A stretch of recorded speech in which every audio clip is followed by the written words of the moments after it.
जिसका सब कैंडिडेट्स को इंतजार था कि वेटिंग लिस्ट से संबंधित कहीं ना कहीं एसएससी फिक्स फ्लोट सिस्टम लागू करेगी, तो उससे संबंधित आज नोटिस आ गया है। और ये प्रत्येक कैंडिडेट के लिए बहुत इंपॉर्टेंट है कि इसमें किस तरह आपको पोस्ट प्रेफरेंस फॉर्म भरना है और पोस्ट प्रेफरेंस फॉर्म के भरने के बाद भी ये फिक्स फ्लोट सिस्टम किस तरह काम करेगा और इसका सचमुच में क्या ये वेटिंग लिस्ट की तरह काम करेगा या फिर आपके लिए स्टेट एलोकेशन देगा या नहीं देगा। तो रियलिटी चेक, पहला राउंड और दूसरा राउंड, इन सभी पॉइंटों पर डिस्कस करेंगे। लेकिन आप वीडियो को कंप्लीट देखें तभी आपको पता चल पाएगा कि किस तरह ये नोटिस है और इस नोटिस में किस तरह का दिया हुआ है स्टेटमेंट। हालांकि आपने नोटिस देख लिया होगा, अगर नहीं देखा है तो देख सकते हैं। लेकिन पहला सिस्टम ये देखते हैं कि फिक्स फ्लोट सिस्टम क्या है। देखिए, सबसे पहले जब किसी भी तरह का हर एग्जाम में, एसएससी का जो भी एग्जाम हो, सब में कहीं ना कहीं वैकेंसी क्या जाती है भाई, वैकेंट जाती है। क्योंकि कई बार होती है कि वो रिपीटर्स कैंडिडेट हो या वो ज्वाइन नहीं करते हैं कई कारणों से, तो इसलिए वो वैकेंसी नेक्स्ट ईयर में चली जाती है। मतलब कैंडिडेट उतने ही होते हैं जबकि कंपटीशन टफ हो जाता है प्रत्येक कैंडिडेट के। लेकिन अब की बार ऐसा नहीं है।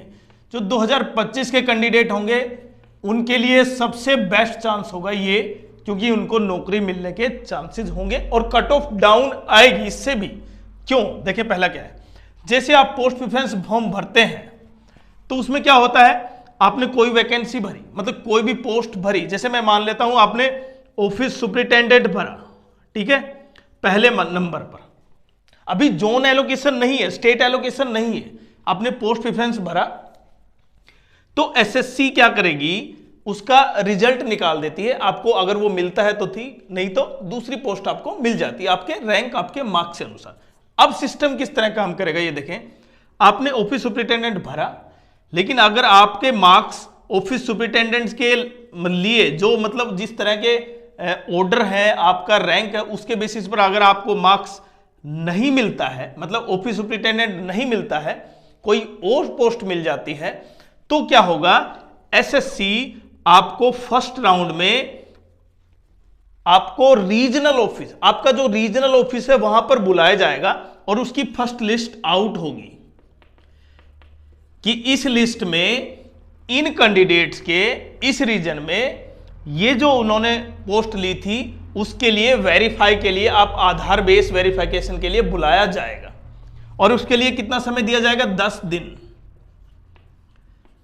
जो कैंडिडेट, अब 2 पॉइंट यहां पर, जैसे आपका सिलेक्शन हुआ, आपका रिजल्ट आया, आपने ऑफिस सुपरिटेंडेंट लिया, आप अब रीजनल ऑफिस में जाएंगे और रीजनल ऑफिस न्यूज निकालेगा, मतलब नोटिफिकेशन निकालेगा कि 10 दिन के अंदर आप रीजनल ऑफिस में आए और अपना आधार ऑथेंटिकेशन करवाएं। तो वहां पर आप वेरीफाई करेंगे, हाँ ठीक है। अगर वहां पर कोई कैंडिडेट एब्सेंट रहता है, इसका अर्थ यह है कि वो सीट क्या होगी भाई, वैकेंट हो गई। क्लियर, एक सीट वैकेंट हो गई, ठीक है। दूसरा, उसके बाद अगर वहां पर अगर यही कैंडिडेट, अब 2 पॉइंट वो फिक्स करता है, एक तो फिक्स फ्लोट सिस्टम और एक दूसरा फ्लोट सिस्टम। फिक्स सिस्टम ये है, जैसे मानो मैं एक क्या हूं भाई, मैंने पहले सिलेक्शन लिया हुआ है, मैं अभी ऑडिटर पे हूं और मैंने फॉर्म भरा भाई आईटीआई इनकम टैक्स इंस्पेक्टर में जाना चाह रहा हूं मैं, और मैंने पोस्ट प्रेफरेंस भर दिया और मैंने क्या किया, फिक्स सिस्टम लागू कर दिया, मतलब फिक्स कर दिया मैंने अपनी पोस्ट को। केवल मैंने आईटीआई और कुछ इंस्पेक्टर पोस्ट भरी मैंने, और जब अगर मुझे वो मिल गया तो ठीक है, अगर मैंने क्या किया है, फिक्स किया है, तो वो पोस्ट आईटीआई की फिक्स हो जाएगी और वो डायरेक्ट डिपार्टमेंट के पास चली जाएगी वो एक पोस्ट। मतलब अगर आपने फिक्स सिस्टम पे, मतलब फिक्स पे टिक किया तो आपकी पोस्ट वो फिक्स हो गई, उसके बाद वो पोस्ट आगे नहीं जाएगी। दूसरा सिस्टम क्या है, फ्लोट सिस्टम क्या है, जैसे मैंने यहां पर फ्लोट किया, तो अगर मुझे ऑफिस सुपरिटेंडेंट मिल रहा था पहले और मैंने फ्लोट सिस्टम को टिक किया है, तो अगर कोई कैंडिडेट वहां से खाली हो जाता है, मतलब वो पहली लिस्ट में खाली रह जाता है, नहीं जा पाता पहली लिस्ट में, अगर उसको इंस्पेक्टर मिला तो ठीक, अदरवाइज वो नहीं जाएगा, तो वो खाली रह गई, तो तो फिर मेरा ओएस से क्या हो जाएगा, मेरा अपग्रेड हो सकता है। मतलब मैं इनकम टैक्स इंस्पेक्टर बन सकता हूं, मैं जीएसटी इंस्पेक्टर बन सकता हूं, इस तरह से लेवल। लेकिन क्या होगा, केवल अपग्रेड होगा ये। तो दो सिस्टम है, एक तो फिक्स और दूसरा फ्लोट। अगर आपने फिक्स किया और पोस्ट प्रेफरेंस फॉर्म भरा, अगर आपका मार्क्स, अगर आपके मार्क्स इतने हैं, आपका रैंक कितना है, आपको वो पोस्ट मिल गई तो वो फिक्स है। उस पोस्ट को अब फिक्स करके डिपार्टमेंट में भेज दिया जाएगा, आपकी ज्वाइनिंग हो जाएगी। क्लियर।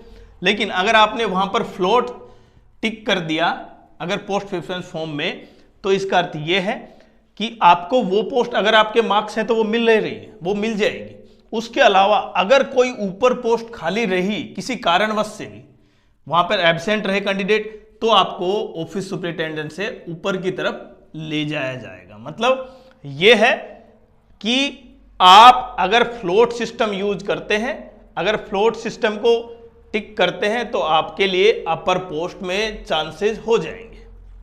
अब एक सिंपल सा एग्जांपल देके देखते हैं। अगर मैंने भरा, क्या मैंने 2400 ग्रेड पे भरी, मेरा सबसे कम मार्क्स है, मुझे लगता है कि केवल 2400 ग्रेड पे आएगा, तो 2400 ग्रेड पे भर दी मैंने, सारी की सारी फॉर्म पोस्ट प्रेफरेंस फॉर्म में भर दी पोस्ट, लेकिन मुझे 2400 ग्रेड पे मिला।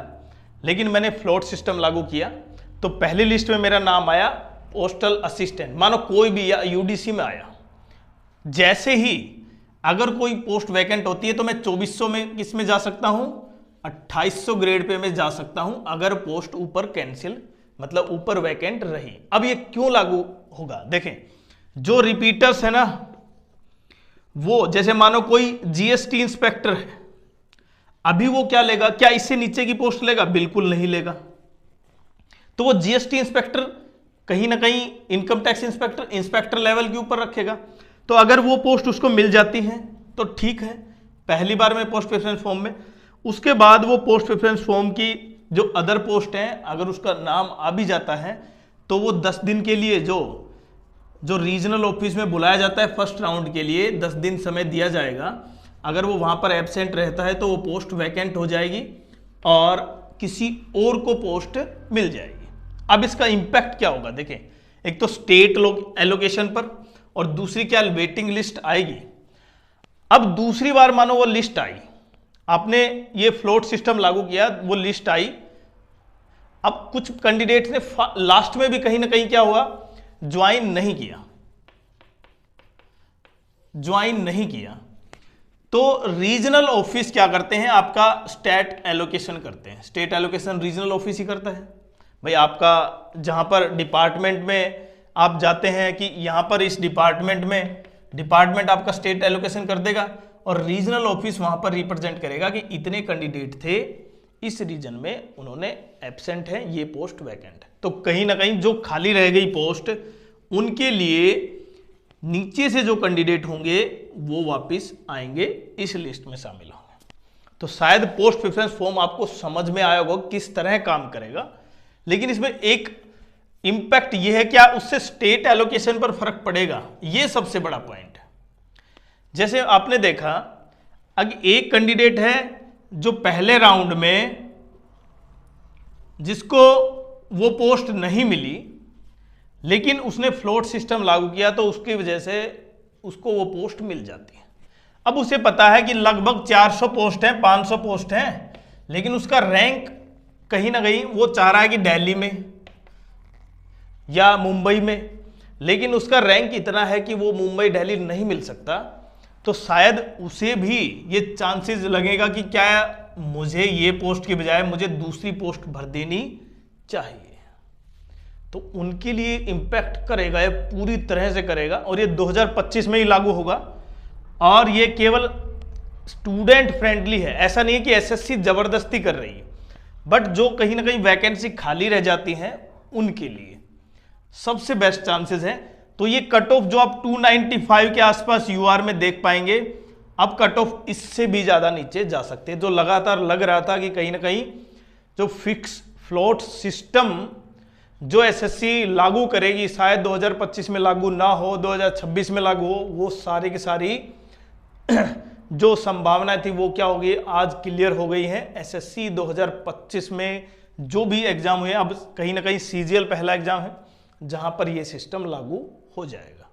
और आप देख पाएंगे कि जो फिक्स फ्लोट सिस्टम है इसका इंपैक्ट क्या होगा। देखिए इंपैक्ट एक तो ये है कि भाई वैकेंसी की वजह से जो बच्चे जो रिपीट होती जाती थी वो वैकेंसी अब नहीं जाएंगी आगे, अब वो सारे के सारे सिलेक्टेड कैंडिडेट होंगे, चाहे वो नए हो चाहे वो रिपीटर्स हो। बट लास्ट में क्या होगा, एक पॉइंट ये हो सकता है इसका इंपैक्ट देखें, अगर जब सेकेंड राउंड में दोबारा से जब लिस्ट आई फिक्स फ्लोट के तहत तब अगर कैंडिडेट ने ज्वाइन नहीं किया तो इसका अर्थ है कि फिर वो वैकेंसी खाली ही जाएगी, फिर वो वैकेंसी क्या जाएगी, खाली ही जाएगी। लेकिन इसका एक प्रभाव ये भी है कि जो रिजल्ट आएगा वो पहली लिस्ट पर आएगा। और अगर आपने फिक्स सिस्टम लागू किया, मतलब आपने फिक्स सिस्टम लागू किया तो आपको जो पोस्ट मिली है वही रहेगी, चेंज नहीं होगी।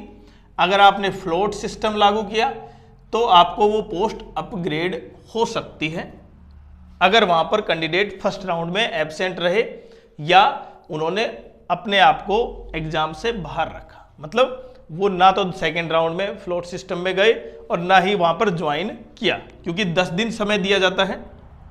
अगर 10 दिन में आपने आधार बेस्ड ऑथेंटिकेशन नहीं किया तो इसका मतलब एब्सेंट माना जाएगा और वो पोस्ट वैकेंट। तो ये बड़ा इंपैक्ट डालेगा। अगर आपने भी, क्योंकि देखिए पोस्ट प्रेफरेंस फॉर्म अभी आ जाना चाहिए था, इसीलिए एसएससी लगातार क्या कर रही थी, इसका डिले कर रही थी। अब इसका पूरी डिटेल से एसएससी किस तरह करेगी वो तो समय के साथ पता चलेगा कि किस तरह एक एक कैंडिडेट को किस तरह उनका अलॉटमेंट होता है। लेकिन ये इंपैक्ट करेगा स्टेट एलोकेशन को भी।